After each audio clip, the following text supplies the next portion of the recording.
మీకు కానీ వేలాది మంది కూడా వందనాలు శుభాకాంక్షలు.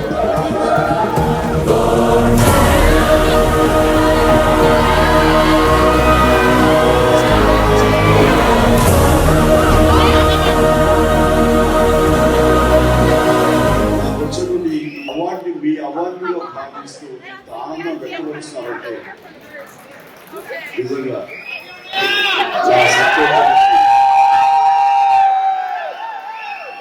అవార్డు వచ్చినప్పుడు ఆనందమే, సంతోషమే ఆ గుర్తింపు. కానీ ఆ గుర్తింపు వల్ల నేను కాదు ఆనందపడేది, మీరు ఇంతమంది ఆనందపడుతున్నారు, ఇంతమంది ఇంత ప్రతిస్పందిస్తున్నారు, ఇంత ఉత్సాహంగా నాకు మీ ఆనందం వ్యక్తపరుస్తున్నారంటే ఇది కదా నిజమైన ఆనందం అనిపిస్తుంది. ఇంతకంటే అవార్డుకి ఏముంటుంది?